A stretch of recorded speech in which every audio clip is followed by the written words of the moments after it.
Toyota Yaris, cruise control, just right in the box, $30. That's all it costs to install cruise control on the Toyota Yaris. This is the sedan, and it's the manual. So this is the manual transmission. This is the most complicated ones to do, because you have to put all kinds of sensors around, but I am going to make it work, that's for sure. There is a 37-page long documentation how to install a cruise control on a Toyota Yaris. It's supposed to be installed like right under here somewhere. So I just got the documentation sent to my phone. I'm going to try to see if I could remove this airbag and get this one on.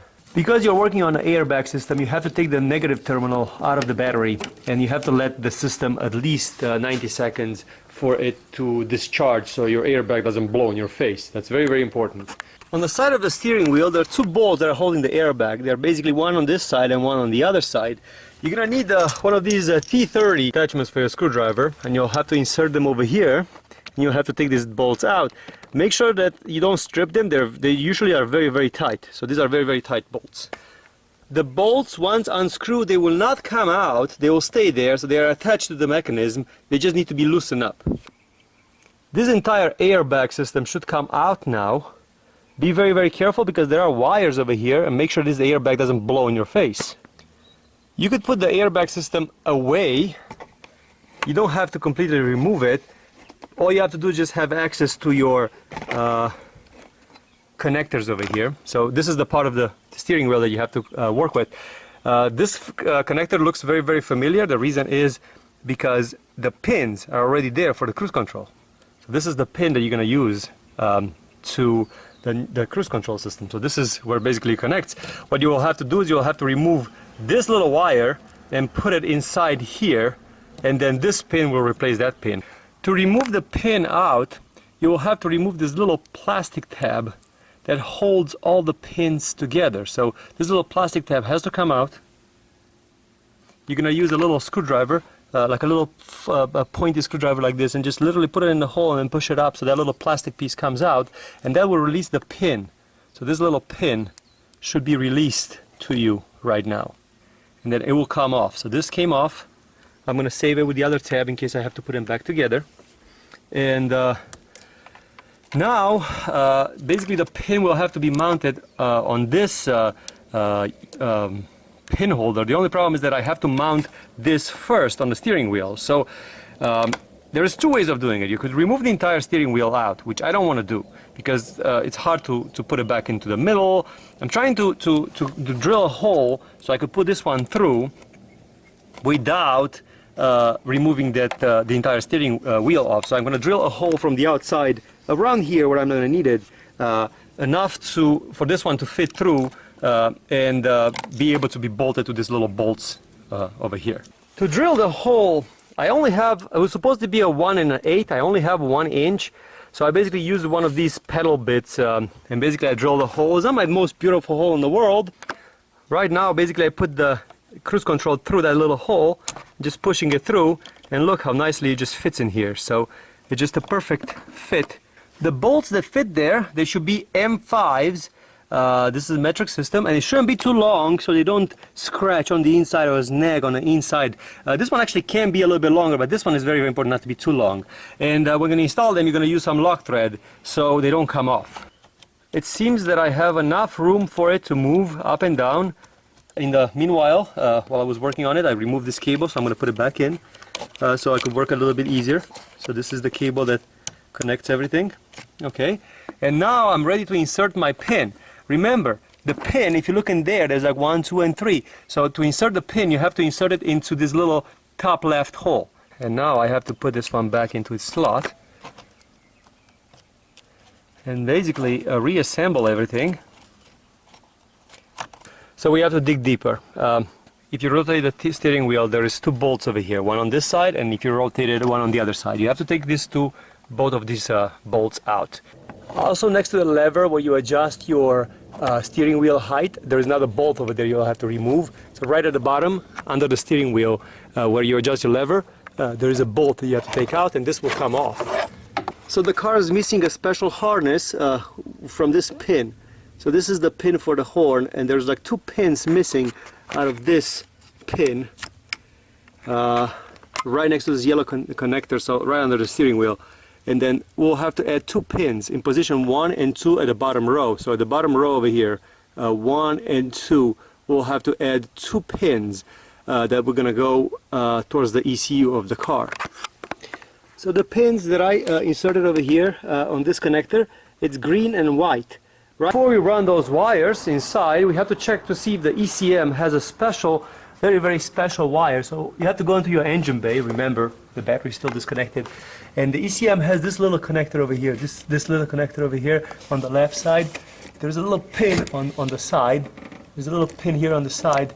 You have to pull it, and then this should release the ECM connector to you. So it has to go to a full vertical position before you could lift the controller off.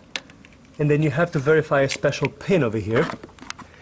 So in my case, unfortunately, pin 40 is not present. I use the flashlight to look into this little hole. So on the, not first, second, not third row, second pin is not present. So it doesn't exist over there. So what I'll have to do is I'll have to edit, because there's no wiring harness. It's very tight place, but you have to get to that little pin. You have to add a pin to it. So what I'm going to do is I'm going to take the zip tie that you see here on top out, and then this little plastic tab.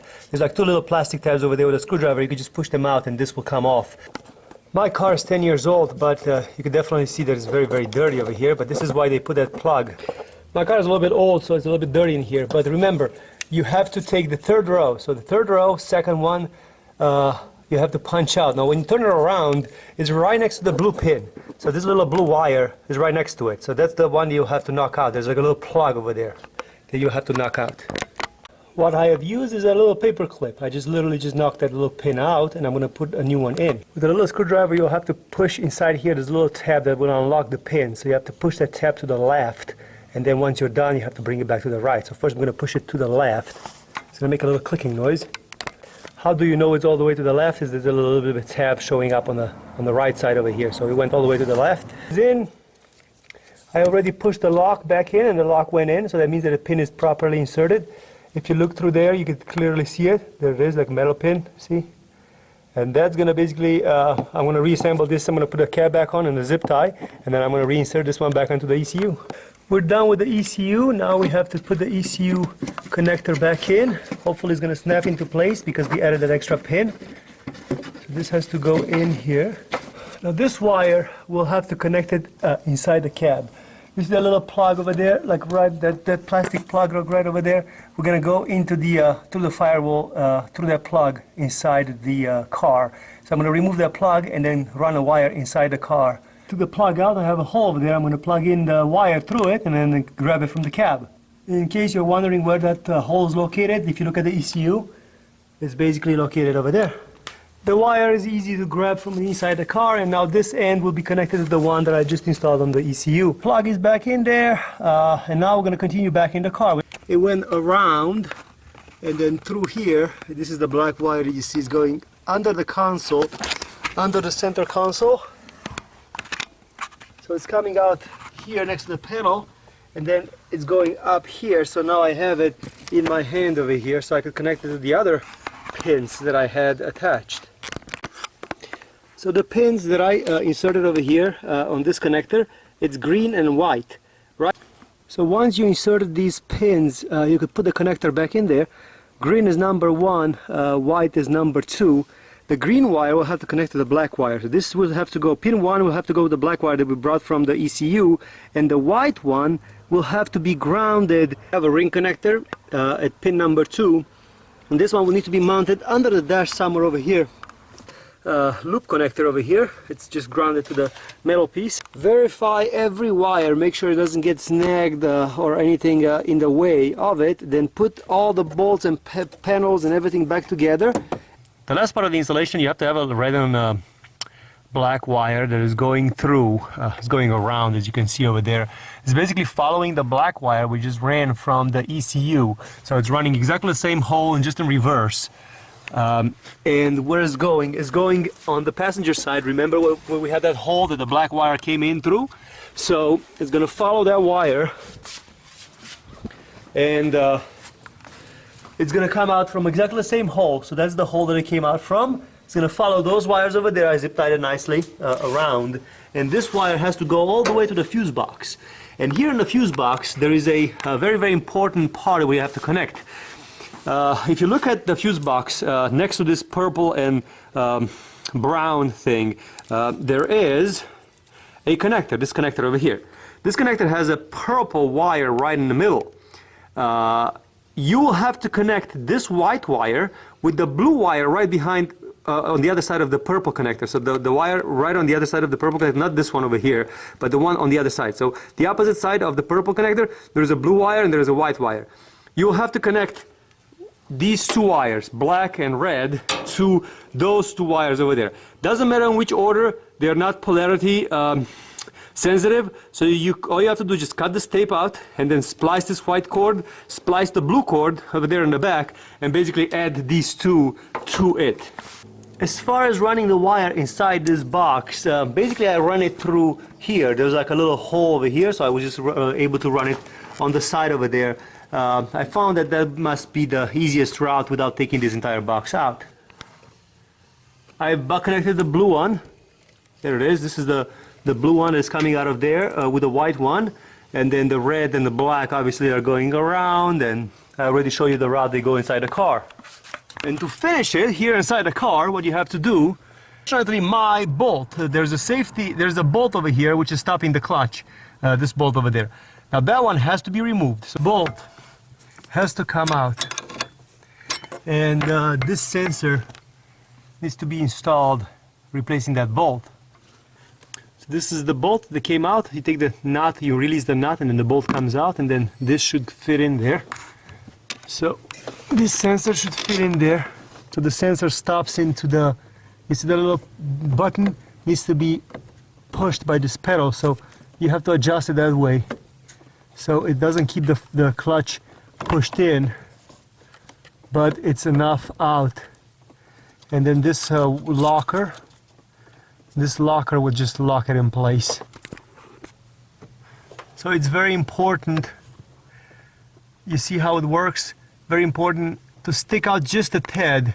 So it has to stick out a little bit, and then when you push the button, it depresses the button all the way in. So it makes the connection on the sensor. The sensor is connected to that wire, the black and white wire that comes in from the fuse box from inside the car. Sensor is in. Let's go over everything that has happened. Sensor, black and white wire going through the fire block.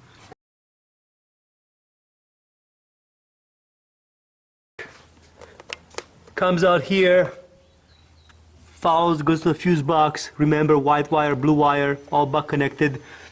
This one we can close. Also, we have a black wire that is going from the ECU, that is going through the same hole, and it's going into the controller that is under the steering. Remember, there's like two pins over here. Pin number 1 is the black wire. Pin number 2 was connected here to the ground, so it's this ground over here. Then we have the cruise control lever installed, and that should be it. All we have to do is just put the negative terminal back in and go for a test drive. It's time to get on the highway and test it out. The controller is already installed over here. It has 4 functions. Activated from on and off button over here. Down is to set, up is to resume or accelerate, and cancel is pull it towards you. So I'm going to get on the highway right now. You have to be over 25 miles an hour, so it's not going to work under 25 miles an hour. And then you will be able to just put in the right gear. If you want to run in 4th, you want to run in 3rd, you want to run in 5th, it's absolutely your choice. So I'm waiting for the light to turn green. Here we go. So on button, I don't have a sensor in the dashboard, so it's not going to show anything. I'm going to put it on set, so I'm going to go down, and then it should keep this speed, and it does. So we are going at a constant 50 miles an hour. I have no foot on accelerator, and then if I'm going to push up, it should go up, so accelerate. There it is. You see how the speed is going up, and then I'm going to stop at 60. And it's gonna keep 60 all the time. Wow, this is pretty cool. This is quite an achievement, I have to tell you that. I was quoted initially cannot be done from Toyota.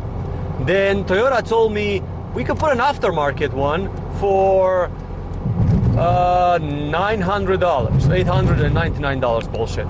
So here I am today, invested $12 on eBay for this thing and $20 for the switch and a couple of wires and pins. So I'm less than $40, and this one is 100% functional. So I understand that it's a services business for them and they have to make money, but it's really annoying when they charge ridiculous prices for 2 hours out of my time and basically, you know, like 2 hours out of my time and $40 worth of parts. So it's really annoying that they do that, but at the same time it's a great victory because now I have a cruise control on the Toyota Yaris that I never thought I will. I should have put this one a long time ago, but I was just too busy with work and I couldn't spend 2 hours do it, and that's why they charge $900, because people are busy, people are afraid to get their hands dirty, and it's totally possible. So thank you very much for watching.